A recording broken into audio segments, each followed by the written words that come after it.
Glória a Deus, meus queridos. Mais uma vez estamos aqui para dar continuidade ao estudo. Nós estamos nessa série falando das sombras e realidades no candelabro, onde nós estamos falando das 10 virgens. Estamos dando continuidade.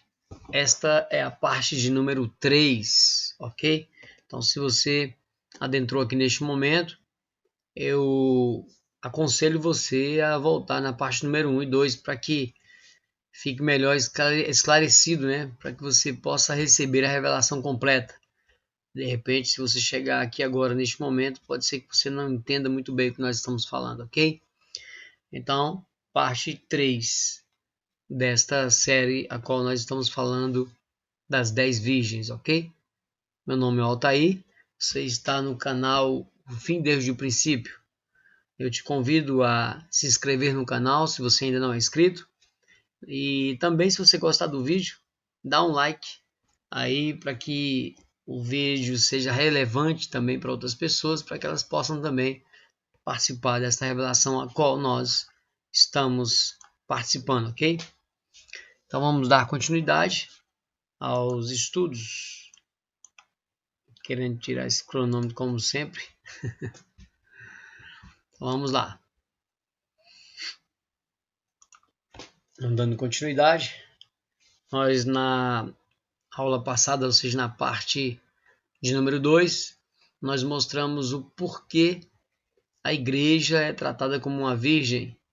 Porquê virgem? Para se apresentar diante do noivo, para casar com o noivo, do noivo tem que ser virgem, né? Então, por isso que é interessante você voltar ao estudo, se você não entendeu ou até mesmo se você chegou aqui agora nesse vídeo, ok? Então vamos dar continuidade. Por quê?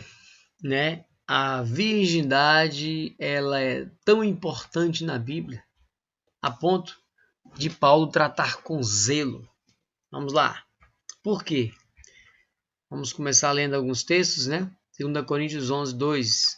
Esse é um dos textos que a gente já leu, né, na aula passada, mas é interessante. 2 Coríntios capítulo 11. Eu quero ler do verso 1 também, tá? Não somente o 2, para que fique melhor um contexto. Tomara que me suportasseis um pouco na minha loucura. Suportai-me, porém, ainda. Aqui é interessante que Paulo está pedindo para que a igreja de Corinto suportasse. Porque se nós trouxermos isso para a nossa vida de hoje, nós vemos algumas pessoas olhando para nós que estamos batendo na mesma tecla, gritando o tempo todo, que inclusive nós vamos falar de um grito da meia-noite, né? Desse atalaia que vai acordar as virgens que estão dormindo. Então Paulo, da mesma forma, ele gritava, ele falava, ele pregava, ele repetia o tempo todo. E ele mesmo dizia que era melhor repetir e tinha necessidade de que se repetisse várias vezes para a salvação das pessoas. Então, assim como Paulo pediu para que os coríntios o suportassem, é o que acontece nos dias de hoje. Hoje nós estamos trazendo a mensagem, levando a mensagem, as pessoas, muitos, não estão suportando a sã doutrina, não estão suportando a sã palavra.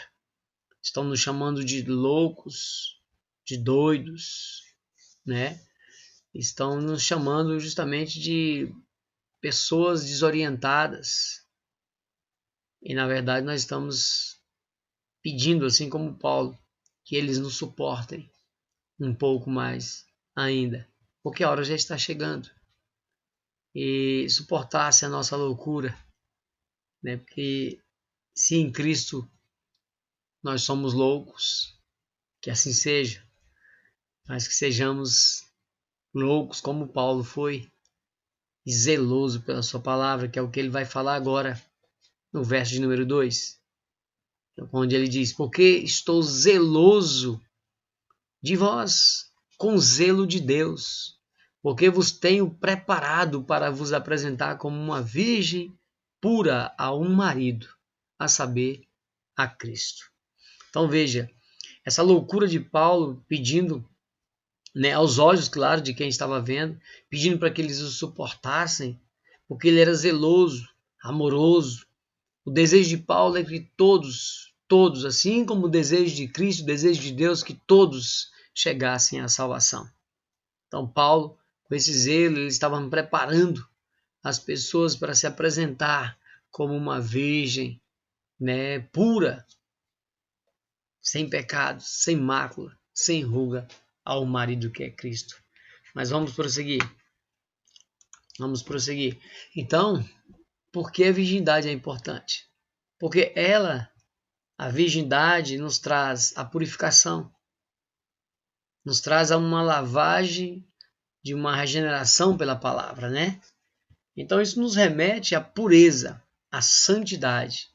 Vamos lá, em 1 Coríntios 6.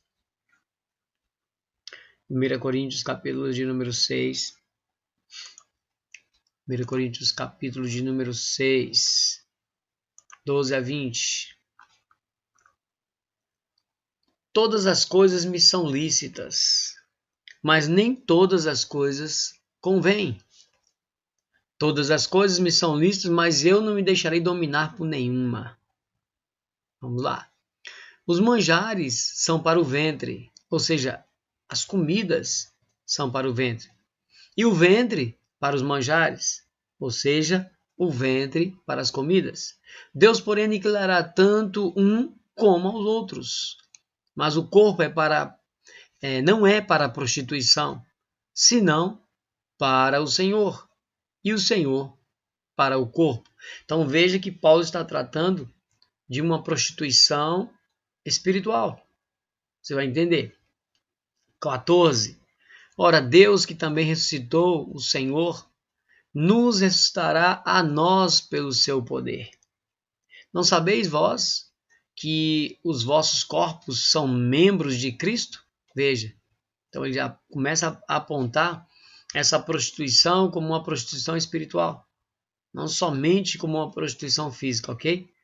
Tomarei, pois, os membros de Cristo e falo-eis membros de uma meretriz, ou seja, membros de uma prostituta? Não, por certo. Ou sabeis, ou não sabeis, que o que se ajunta com a meretriz, ou seja, o que se ajunta com a prostituta, faz-se um corpo com ela? Então, quando eu me prostituo, vamos trazer isso para o físico, para o literal físico, eu me torno uma carne com a prostituta. Agora Paulo está remetendo isso para uma revelação espiritual, onde quando eu me prostituo com outros deuses ou com tudo aquilo que toma o lugar de Deus, eu estou me tornando um corpo com aquilo, uma só pessoa com aquilo, ou seja, de um mesmo pensamento, de um mesmo parecer, estou me tornando um. Então ele está trazendo isso. Então, aquele que ajunta, o 17, mas o que se ajunta com o Senhor é um mesmo espírito. Certo? Aí ele diz, mas, fugir da prostituição. Então foge da prostituição, você tem que fugir dessa prostituição. Por que fugir dessa prostituição? Todo pecado que o homem comete é fora do corpo. Mas o que se prostitui, peca contra o seu próprio corpo. Então veja, se você olhar Hebreus 13, 4, ele nos diz: venerados, seja entre todos o matrimônio e o leito sem mácula. Porém, aos que se dão à prostituição e aos adúlteros, Deus os julgará. Então veja, nós não estamos falando simplesmente de uma prostituição física, de o marido com a mulher. Ele está trazendo uma forma de figura, mas nós estamos aumentando a revelação e levando isso para uma revelação maior, onde o homem, quando ele se prostitui com outros deuses, ele então está se tornando um com esse Deus e está então trazendo esse pecado para o próprio corpo, nenhuma revelação física para o corpo dele, mas numa revelação espiritual para o próprio corpo de Cristo. Ou seja, ele então deixa de ser um com Cristo e passa a ser um com a meretriz. Por isso que Paulo está falando na igreja de Corinto, fugir da prostituição, sai dessa prostituição. 1 de Pedro 2,11, amados, peço-vos como peregrinos e forasteiros, que vos abstenhais da concupiscência da carne, ou seja, que abstenhais da obra da carne, que combatem contra a alma. Então é uma luta entre as obras da carne e as obras do Espírito. Então foge dessa prostituição, foge, abandona essa prostituição. É isso que ele está falando. Ou não sabeis que o nosso corpo é templo do Espírito Santo, que habita em vós, proveniente de Deus, e que não sois de vós mesmos? Então, quando nascemos de novo, passamos a ser comandados, direcionados pelo Espírito Santo, e não somos de nós mesmos, ou seja, nos deixamos ser levados. Mas vamos lá. Depois nós vamos ler o restante desse texto mais à frente. Efésios 5, 22 a 32. Efésios 5, 22. Ele faz outra comparação, a mesma coisa, esposas e maridos, mas vamos ver para onde ele vai levar essa revelação. Vós, mulheres, sujeitai-vos a vosso marido como ao Senhor, porque o marido é a cabeça da mulher, como também Cristo é a cabeça da igreja, sendo ele próprio o Salvador do corpo. De sorte que assim como a igreja está sujeita a Cristo, veja, assim como a igreja, a noiva, está sujeita a Cristo, essa noiva que vai se tornar esposa, também é sujeita a Cristo, que é a cabeça, assim também as mulheres sejam em tudo sujeitas a seu marido. Então ele faz essa comparação. Vós, maridos, amai vossa mulher, como também Cristo amou a igreja e a si mesmo entregou por ela. Então veja, marido, ame, se entregue pela sua mulher, assim como Cristo se entregou pela sua mulher, pela sua noiva.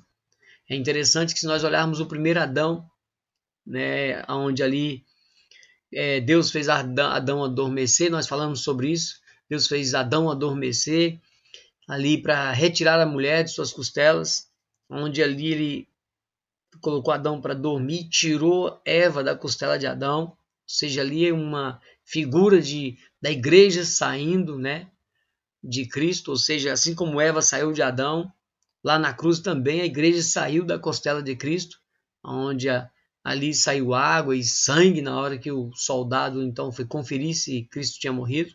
Então, o primeiro Adão, ele não tomou o lugar da sua mulher, porque lembra quando houve o pecado, ali a serpente enganou a mulher, e consequentemente a mulher passou para Adão aquela necessidade em que eles acharam naquele momento de comer o fruto, e então todos pecaram ali. Mas na hora que Deus foi trazer o juízo, o que o primeiro Adão falou? Falou, aquela mulher, ou seja, essa mulher que o Senhor me deste. Então ele não tomou o lugar, ele não tomou a responsabilidade para si, porque a culpa era dele, Deus mandou ele guardar, ele era o cabeça. E ele, de alguma forma, ele deixou a mulher só, onde então a serpente ali enganou Eva. Então veja que em vez de ele assumir, ele não assumiu a responsabilidade. Ele simplesmente condenou a mulher que tu me deste. Ou seja, ela pecou, ela foi a responsável. Então nós vemos que esse primeiro Adão, ele não assumiu. Ele não se entregou pela sua mulher, não se entregou por Eva. Mas esse segundo Adão, que é Cristo, ele veio e tomou o lugar da sua esposa, ali se entregando ali naquela cruz, morrendo, derramando o seu sangue, para que, sim, os pecados então fossem liberados, os pecados fossem perdoados. Então, o segundo Adão, que é Cristo, ele entregou por ela. Então, aqui essa comparação em que Paulo está fazendo, colocando Cristo como esse Adão superior, né? O pecado entrou pelo primeiro Adão, por um homem, e também por um homem, por segundo Adão, o pecado será retirado. Por isso que ele fala, vós maridos amai vossa mulher como Cristo amou a igreja e a si mesmo se entregou por ela. É isso que nós temos que fazer. Para a santificar, ou seja, para separar, purificando-a com a lavagem da água, pela palavra, para apresentar, ou seja, para apresentar a si mesmo igreja gloriosa, sem mácula, sem ruga, sem pecado, nem coisa semelhante, mas santa e irrepreensível. Assim devem os maridos amar a sua própria mulher como ao seu próprio corpo. Quem ama a sua mulher, ama a si mesmo, claro. Se eu amo a minha mulher como a mim mesmo, eu tenho que fazer isso, até porque quando eu caso com ela, eu me torno uma carne. Então, se eu não amo a minha mulher, eu não amo a mim mesmo, porque eu me tornei uma com ela. Então ele fala, porque nunca ninguém aborreceu a sua própria carne, antes a alimenta e a sustenta, como também o Senhor a igreja, porque somos membros do seu corpo.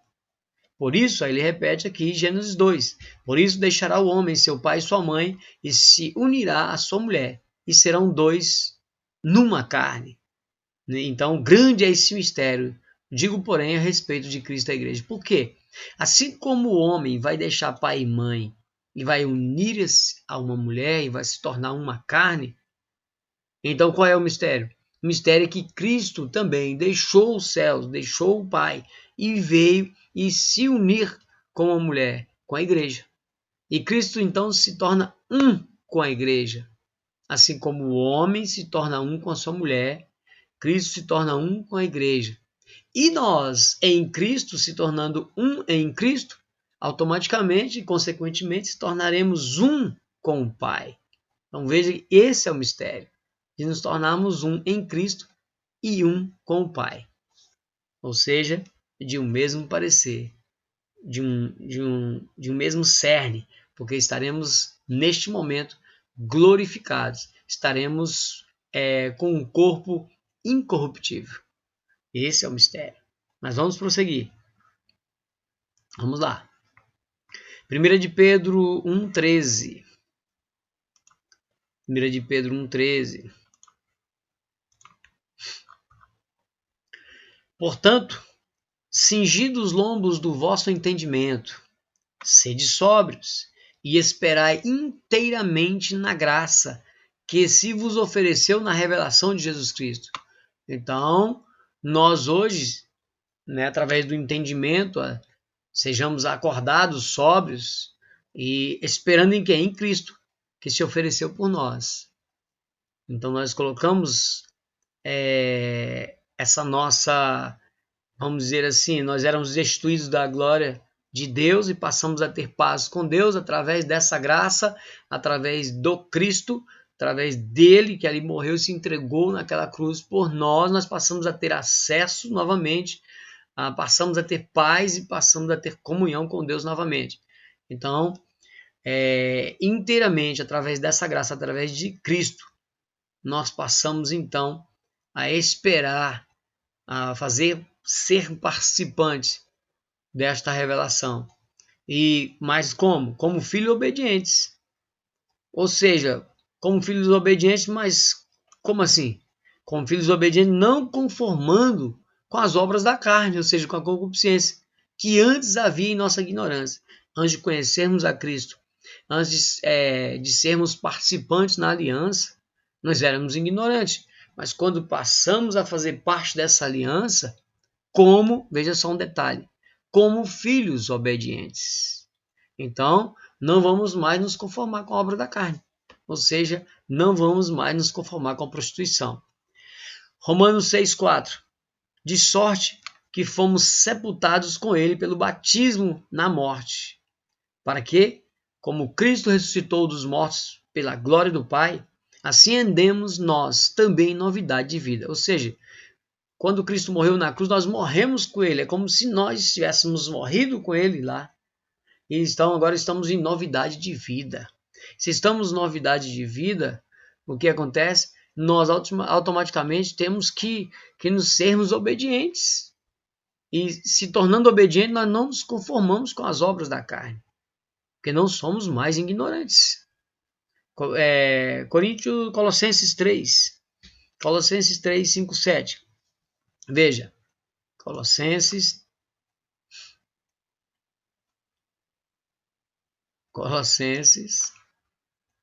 não quer mais entrar o Colossenses, passou lá, né?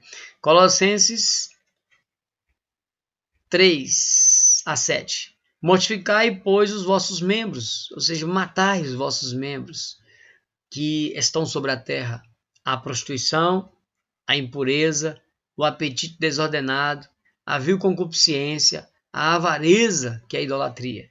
pelas quais coisas vem a ira de Deus sobre os filhos da desobediência.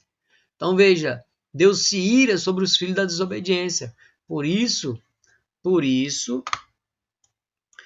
que como filhos obedientes, nós não vos conformamos mais com a concupiscência, com a obra da carne. Esse é o papel do crente. Porque nós temos que nos tornar virgens, sem ruga, sem mácula, certo? E vamos lá, 1 de Pedro ainda vamos prosseguir, até o 16. Mas como é santo aquele que vos chamou, sede vós também santos em toda a vossa maneira de viver. Preste atenção, em toda, não é só na metade, não é só um pouco, não é só em algumas áreas, não. Nós temos que ser santos em toda a vossa maneira de ver. Acabamos de ler que agora, quando morremos em Cristo, nos tornamos em novidade de vida. Ou seja, não conformando com as obras da carne. Acabamos de ler. Então vamos lá. Sede santos. Por quê? Vamos lá. Tessalonicenses 4:7. Porque não nos chamou Deus para a imundícia, mas para a santificação. Então Deus não nos chamou para obras da carne, e sim para a santificação, para a separação. Por quê? Temos que ser santo porque Ele é santo. É isso que ele está falando. 2 Coríntios 7:1. 2 Coríntios 7:1. Vamos clicar aqui. Ora, amados, pois que temos tais promessas, purifiquemos de toda a imundícia da carne e do espírito, aperfeiçoando a santificação no temor de Deus. Então é um aperfeiçoamento ao longo da vida do cristão. Muitas pessoas conseguem rapidamente uma mudança de vida. Outras demoram um pouco mais. É um processo, né? Mas o que acontece? Nós temos que buscar esse aperfeiçoamento através do Espírito para conseguirmos chegar a esse amadurecimento, a estatura de varão maduro, para sermos santos, irrepreensíveis, para se apresentar como noiva, como virgem diante de Deus. Vamos lá. Então o que acontece? Sede santos porque eu sou santo. Sede santos porque eu sou santo. Levítico 19:2. Fala a toda a congregação dos filhos de Israel e diz-lhes: santos sereis, porque eu, o Senhor vosso Deus, sou santo. Então ele está chamando a santificação a todos, porque ele é santo. Levítico 20, capítulo 20, verso 7. Portanto, santificai-vos e sede santo, pois eu, o Senhor vosso Deus, sou santo. Então veja, Deus exige santidade daqueles que se aproximam dele, porque sem santidade ninguém verá o Senhor. Eu acho que é o próximo versículo que eu coloquei aqui, é esse mesmo. Ó. Vamos lá, não vou ler Efésios 4:24, vamos pular logo para Hebreus 12.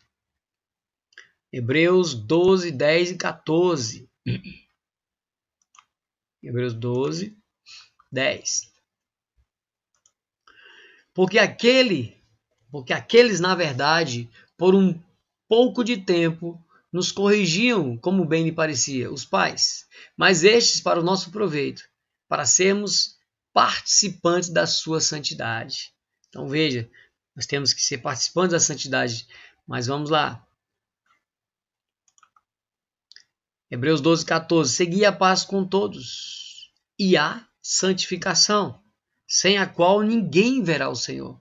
Então veja, sem ser santos, separados das obras da carne, aqui, gente, eu sei que talvez não era necessário eu falar isso, mas como pessoas estão assistindo o vídeo, né, e podem não compreender ou não estar no nível que nós estamos, então a palavra aqui, quando fala seguir a paz com todos e a santificação sem a qual ninguém verá o Senhor, santificação não é ser santo, canônico, perfeito não, ok?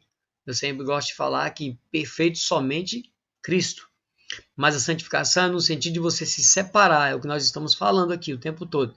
É de você se separar das obras da carne. Você então prosseguir nessa caminhada, buscando o aperfeiçoamento, separando das obras da carne. Então, quando você segue a paz com todos e você se separa, você se santifica, porque sem essa santificação, sem essa separação das obras da carne, nós não vamos ver o Senhor, não vamos estar com Ele. Resumindo, não vamos ser salvos. É isso que ele está falando. 1 de Pedro 3,11. Aparte-se do mal e faça o bem, busque a paz e siga. Ou seja, siga adiante, porque você estará se santificando e se você se santificar, você vai ver o Senhor. Vamos lá. Vamos prosseguir.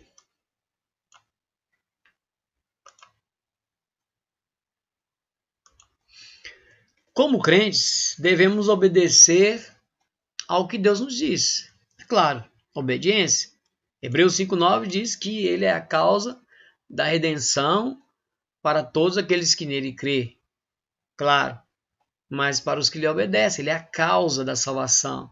Ele é a redenção, é a salvação para todos aqueles que nele que obedecem a ele, porque senão não teria sentido nenhum. Se eu não obedeço, eu estou desfazendo a obra de Cristo.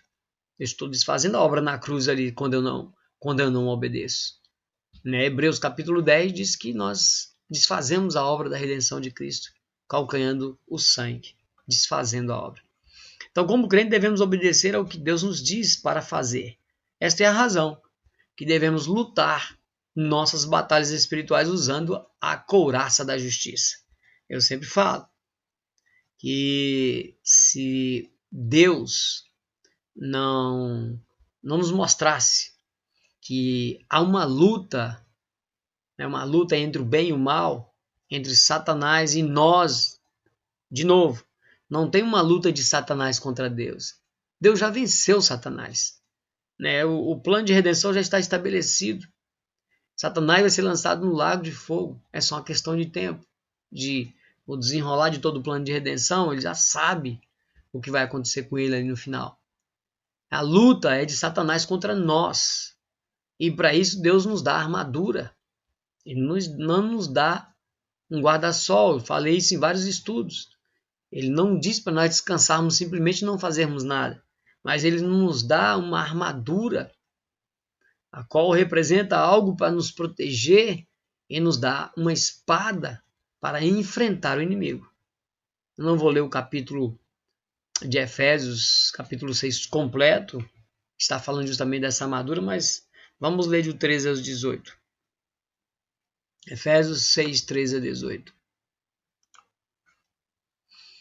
Efésios 6, 13 a 18. Portanto, tomai toda a armadura de Deus. Olha só, toda a armadura de Deus, meus queridos, para que possais resistir. Veja, nós vamos resistir o dia mau. Como é que nós vamos resistir esse dia mau? Tomando a armadura de Deus. E havendo feito tudo, ficai firmes. Tudo o quê? Buscando a santificação, apartando das obras da carne e pegando essa armadura para resistir o dia mau, enfrentarmos e ficarmos firmes. Porque se nós nos protegemos com essa armadura, podemos ficar firmes, porque Cristo, Deus, peleja por nós. Estai, pois, firmes, tendo cingidos os vossos lombos, preparados com a verdade e vestida a couraça da justiça, calçados os pés na preparação do evangelho da paz, tomando sobretudo o escudo da fé, com a qual podereis apagar todos os dardos inflamados do maligno. Podemos nos defender dos dardos do maligno.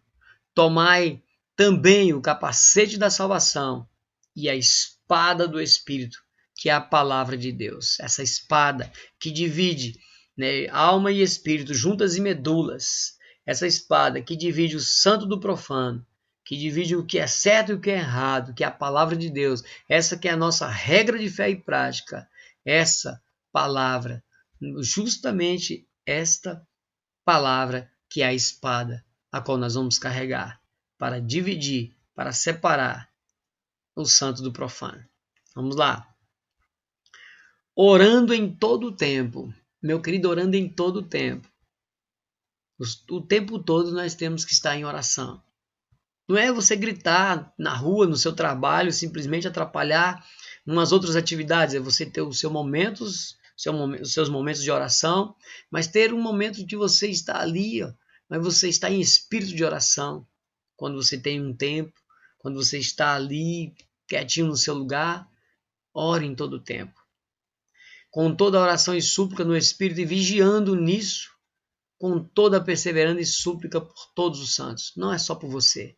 Você tem que orar o tempo todo, por todos, pelos membros do corpo de Cristo, para que nós possamos estar nos ajudando um ao outro e vencendo essa batalha dia a dia, para que naquele grande dia cheguemos juntos para formarmos realmente um só corpo em Cristo Jesus, onde Ele é a cabeça e o próprio Salvador do corpo. Vamos prosseguir. Vamos lá. Estamos em uma disputa entre nossa nova natureza em Cristo e nossos desejos carnais. Então estamos em uma disputa, acabamos de falar em uma batalha. 1 Tessalonicenses 4. 1 Tessalonicenses 4. 1 Tessalonicenses 4, 3, 7. Vamos lá. Porque esta é a vontade de Deus. Acabamos de falar ali atrás. O quê? A vossa santificação. Então a vontade de Deus é que todos nós sejamos santificados, sejamos separados da obra da carne, sejamos virgens. Que vos abstenhais da prostituição, afaste da prostituição, e que cada um de vós saiba possuir o seu vaso em santificação e honra. Que vaso? O corpo. Vaso aqui é corpo. Lembra dos vasos de honra e vasos de ira? Corpo de honra e corpo de ira. É um contexto que nós temos que pegar. Que cada um de vós saiba possuir o seu corpo em santificação e honra. Não na paixão da concupiscência, ou seja, não na paixão das obras da carne. Como quem? Como os gentios, que não conhecem a Deus, ou seja, que ainda não são participantes da aliança, os gentios. Mas os gentios são chamados para que entrem na aliança. Mas enquanto eles não entram na aliança, não conhecem a Deus. Então estão na paixão das obras da carne. Ninguém oprima ou engane a seu irmão em negócio algum, porque o Senhor é vingador de todas estas coisas. Como também antes vô-lo dissemos e testificamos. Por quê? Não nos chamou Deus para a imundícia. Não. Mas para quê? Para sermos separados, para sermos santificados, ou seja, para a santificação. É interessante, né, isso aí. Então vamos lá. Romanos 12, 1, ele nos fala: rogo-os, pois, irmãos, pela compaixão de Deus, que apresenteis o vosso corpo em sacrifício vivo, santo, santificado, separado e agradável a Deus, que é o vosso culto racional.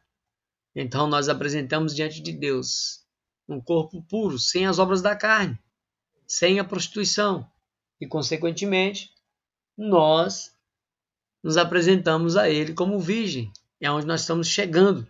Mostramos a questão do porquê ser virgem, agora estamos mostrando como se tornar uma virgem, para então apresentarmos as virgens no candelabro. Ok?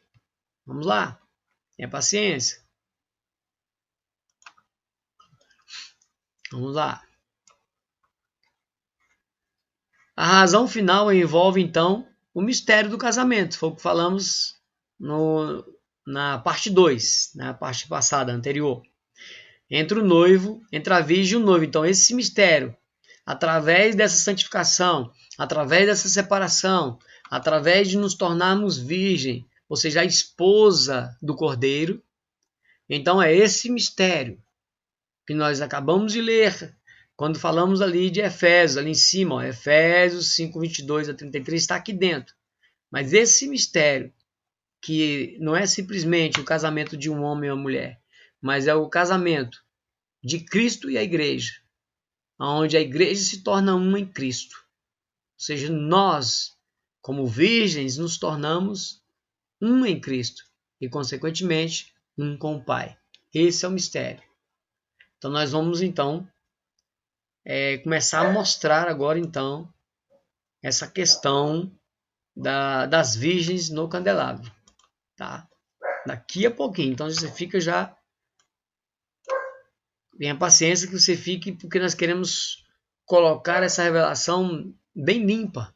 Não simplesmente pular muitas partes e ficar algo... Parece que não tem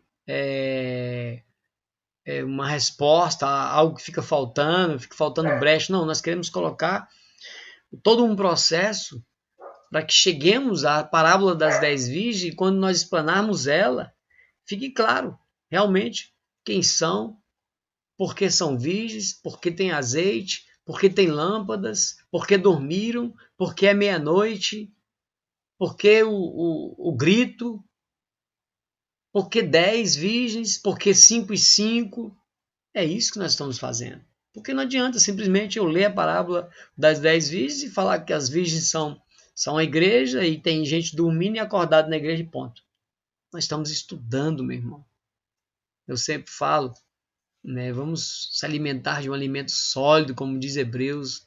Não vamos ficar só de fast food, não vamos ficar só de miojo, não vamos ficar de jabá, de alcatra, de comida boa, sólida, que demanda tempo para fazer e demanda tempo para comer, ok? Vamos, tenha paciência, nós estamos para estudar. Tire o seu tempo, né? O tempo você faz o seu tempo, mas estude a palavra de Deus. Lembra? Espada, ela divide alma e espírito, juntas e medulas, certo e errado, o santo do profano. Sem você ter um entendimento da palavra, você não consegue fazer essa divisão, né? E nem consegue entender o que é certo e o que é errado, porque você não tem uma regra de fé e prática. Você não conhece ela, ok? Vamos lá. Então vamos começar a fazer então a conexão da parábola ao candelabro. Eclesiastes 9:8. Eclesiastes 9:8. Eclesiastes 9:8. Vamos lá. Presta atenção, em todo o tempo sejam alvas as tuas vestes e nunca falte o óleo sobre a tua cabeça. Aqui é interessante.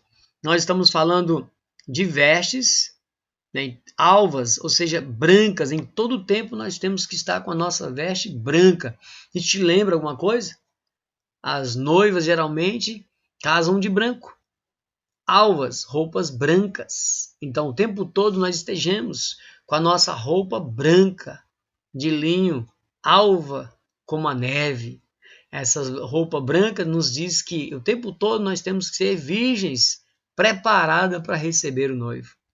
Então nunca falte. E aqui nós temos o óleo, o azeite. Lembra das virgens? O azeite. Umas levaram azeite de reserva, as outras não. Então nunca falte o óleo sobre a tua cabeça. Paulo fala, né, em 1 Tessalonicenses capítulo 5, justamente não apagueis o espírito, porque você tem azeite, mas todo dia nós temos que colocar azeite na nossa lâmpada para nos mantermos acesos. Assim como o alimento é para a carne, também o óleo é para nos mantermos o espírito. O óleo, ele é uma tipologia do Espírito Santo. Então o óleo é o nosso combustível para nos mantermos acesos e sermos lâmpadas neste mundo, né? Vamos lá. Ó, se você vê em todo o tempo, mantenha acesa, mantenha as roupas brancas e o óleo. Revelação. Apocalipse 7:13. E um dos anciões me falou, dizendo: estes que estão vindo de vestes brancas, quem são e de onde vieram? Estes de vestes brancas. Quem são essas virgens que estão vindo de vestes brancas? De onde vieram? E eu lhe disse: Senhor, tu sabes. E ele disse-me: estes são os que vieram da grande tribulação. E o quê? Lavaram as suas vestes e a branquearam, ó, deixaram alvas, sem mancha, sem mácula, sem ruga, branquearam no sangue do Cordeiro. Se tornaram noivas, estão chegando para casar. Esses são os que vieram da grande tribulação. Não vamos entrar em detalhe agora, a questão da grande tribulação ou não, não é o momento. Vamos lá. Lembrando que as lâmpadas foram acesas. Lembra, nós já falamos desde o início lá, dessa série que estamos tratando do candelabro. Né? Falamos que se tornamos lâmpadas, se tornamos acesos através do Espírito Santo, que é o azeite em nossas vidas. E quando foi acesa? Foi aceso lá em Atos 2, né? No tempo de Pentecostes. Nós vamos falar sobre isso agora. Então veja, a parábola das 10 virgens, ela vai se situar justamente aqui. Eu dei uma palhinha no estudo passado, já falando que quando se iniciou a parábola das 10 virgens, ela iniciou justamente ali, quando da descida do Espírito Santo, em Atos capítulo 2, onde línguas repartidas de fogo pousou sobre a cabeça dos discípulos e acendeu os discípulos, e eles se tornaram então lâmpadas, acesas pelo próprio Deus, assim como na antiga aliança, o fogo que acendeu ali, as lâmpadas, foi o primeiro fogo veio do céu, que acendeu ali, né, o altar de sacrifício, e consequentemente depois foi aceso as lâmpadas pelo próprio Deus. E Deus então passou para o sumo sacerdote que nunca deveria deixar as lâmpadas se apagar, porque aquele fogo que desceu foi o fogo de Deus. E na nova aliança nos remete ao Pentecoste, onde os discípulos ali foram acesos pelo primeiro fogo que veio do céu, a descida do Espírito Santo, que ele é o azeite, e Deus mandou o fogo para que se acendessem as lâmpadas. Então esse fogo se acendeu ali em Atos 2, em Pentecostes. Eu até coloquei aqui agora, ó, para nós nos localizarmos. Vamos nos localizar no tempo em que se encontra a parábola das 10 virgens. Os que morrem e nascem de novo em Cristo Jesus morrem para o pecado. Páscoa, asmos, né? Ou seja, eu vou só passar aqui, como eu falei no estudo passado, se você não entendeu o que eu estou falando agora, não tem como eu explicar aprofundado, você vai no canal, né, e procura o estudo das festas, que você vai entender o que nós estamos falando. Que aqui é a primeira festa, Páscoa e Asmos, e aí você então morre para o pecado nessas duas festas. E essas festas se cumpriram em Cristo, ok? E ressuscita como novo homem, primícias, assim como Cristo ressuscitou como primícia, como trigo apresentado ali pelo sacerdote. Então nós também somos apresentados como primícias diante de Deus através de Cristo Jesus. E recebe o selo do Espírito e o revestimento de poder, que é justamente esse fogo, esse azeite, esse fogo vindo do próprio Deus, em que acende os discípulos ali, para que eles se tornem luz do mundo, lâmpadas acesas. Mas ele dá a questão do combustível, que é justamente o azeite, que representa o Espírito Santo, para nos mantermos acesos com este fogo que veio do próprio Deus. Então agora nós vamos adentrar então, propriamente dito, a parábola das 10 virgens em Mateus 25. Eu vou fazer uma outra parada aqui, porque já ficou uns 40 minutos aqui, então eu vou fazer uma outra parte, para que não fique tão grande. Já vou entrar direto na parábola, ok? Eu já não vou conversar tanto. Então nós já verificamos e já entendemos o que são virgens, por que ser virgem, o que são virgens, né, para se apresentar como noiva diante de Deus. Agora sim, nós podemos então, com todo esse entendimento para trás, nós podemos adentrar a parábola das 10 virgens e mostrar então quem são as virgens, por que 10, por que 5, né, ali no candelabro. Vamos lá, meu irmão? Então fica na paz até a outra parte, ok? Não perca, não perca. E de novo, se você gostou do vídeo, dá um joinha. Se você não é inscrito, se inscreva no canal, ok? Fica na paz, até a próxima, irmão. Amém.